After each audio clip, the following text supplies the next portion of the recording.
Good morning. আশা করি তোমরা সকলে খুব ভালো আছো আর আজকের দিনটা তোমাদের খুব ভালো কাটুক এই কামনা করি।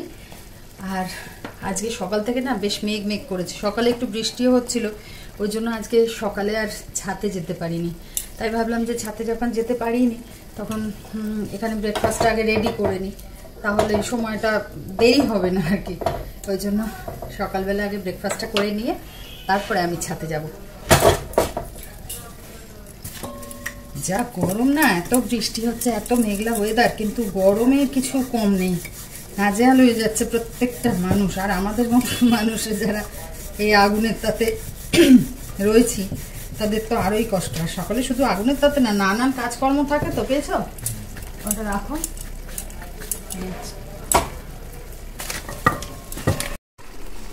আর আজকে সকালবেলা করছি একটুখানি চানা মশলা। দেখো রঙটা দেখে মনে হচ্ছে না যে প্রচণ্ড ঝাল ফাল হবে, না একদমই নয়, রিচ নয়। টমেটো দিয়েছি তো এই জন্য লাল হয়ে গেছে। আর প্লেন রুটি, এই হচ্ছে ব্রেকফাস্ট। এটা করে তারপরে ছাদে উঠবো আজকে। জলখাবারের পর্ব মিটিয়ে মাকে ওষুধ টষুধ দিয়ে নিজে খাওয়া দাওয়া করে তারপরে এলাম ছাদে। ছাদের কিছু কাজ তো রোজই থাকে, সেইগুলো তো করতে হয়, পরিষ্কার পরিচ্ছন্ন করতেই হয়। আর এদিকে জামরুল গাছটা কিনে বসিয়েছিলাম, ওটাকে বসানোর পর ছায়ায় রেখেছিলাম, আজকে একটু রোদে দিয়ে দিচ্ছি। কারণ হচ্ছে কি, এইবার আস্তে আস্তে ছোট ছোট ছোট পাতা বেরোচ্ছে, তো ওদের একটু রোদের দরকার। আর আজকে এত রোদ উঠেছিল যার জন্য বাধ্য হয়ে না চোখে তাকাতে পারছিলাম না, আমি সানগ্লাস পরে এসেছি যার জন্য। কিন্তু আবার দেখছি যে ছাদে আসার পরই দেখছি রোদটা একটু একটু কমেছে। তাই মানেকে বলছিলাম যে দেখ, ভগবান আমার উপর আর কি দয়া মায়া করেছেন যে না, এই ছাদে রয়েছে, এত রোদ সহ্য করতে পারবে না, ওই জন্য দেখ আমি আসতেই ছায়া হয়ে গেল। মজা করছিলাম। আর এদিকে কোকো দেখো,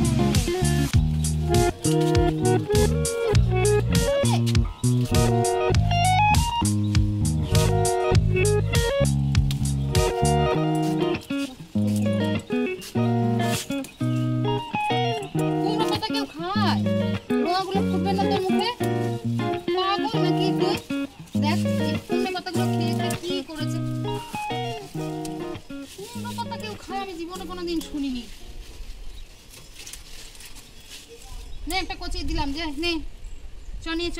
আর নয় সব পাতা খায় না, চ একটা নিয়ে চলো, একটা নিয়ে চলো, চলো একটা নিয়ে চলো, চলো চলো চলো একটা নিয়ে চলো। গাছ থেকে ছিঁড়ে ছিঁড়ে খাবে, হ্যাঁ ওটাই মজা আসে বেশি, মজার মুল্লুক।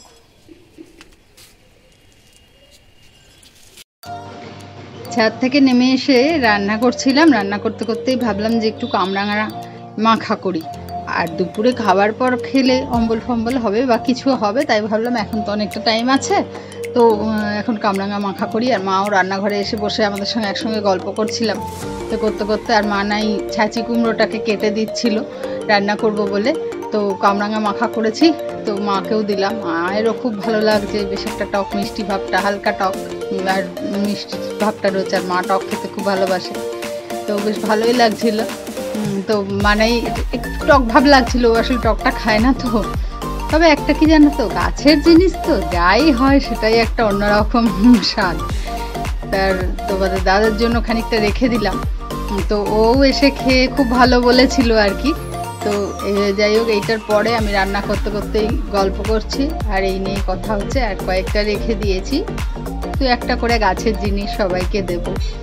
এবার সত্যি বলতে কি জানো তো, এই হাতে করে দিতে খুবই ভালো লাগে, কিন্তু সেরকম কিছুই না, মহামূল্যবান কিছুই না। কিন্তু দেখো, কিনে হয়তো আমি 1 কেজি কিনে দিতে পারি, সেটা নয়, কিন্তু গাছে তৈরির জিনিসের একটা ফল দিলেও না সেই আনন্দটা অনেকটা ভেতর থেকে আসে।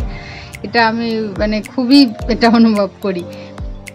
আর এরপরে রান্না টান্না করে আবার মাকে স্নান করাবো। তারপরে যদিও মানাই বলছে যে তুমি এই রান্নার দিকটাই দেখো, আমি দিদুনকে স্নান করিয়ে দেবো। ওই ছাঁচি কুমড়োটাকে কেটে দিলে হাতে হাতে কাজগুলো এগিয়ে দিলে না ভালোই হয়ে যায়, তাড়াতাড়ি হয়ে যায় আর কি। আর কোকো দেখো না, এসে এবার মায়ের কাছে আদর খাচ্ছে। ও থেকে থেকে মা যেখানে বসবে সেখানে গিয়ে গিয়ে পাশে যাবে, মা আদর করবে, চুপ করে বসে আদর খাবে। ওরাও না ভালোবাসাটা খুব বোঝে, বরং ওরাই বেশি করে বোঝে ভালোবাসাটা। এরপর সন্ধ্যাবেলা একটু সুজি করেছিলাম, সবাই মিলে একটু খাওয়া দাওয়া করে এবার সবাইকে মিলেই বসেছি, টিভির পর্দায় চোখ রেখেছি। সত্যিকারের বলতে কি বর্তমান যা পরিস্থিতি, মানে মা সিরিয়াল দেখে ঠিকই, কিন্তু মাঝে মাঝেই খবরের দিকে চোখ রাখতে হচ্ছে আর কি। ঠিক আছে, চলো আজকের মতো ব্লগটা এখানেই শেষ করছি। ভালো থেকো তোমরা।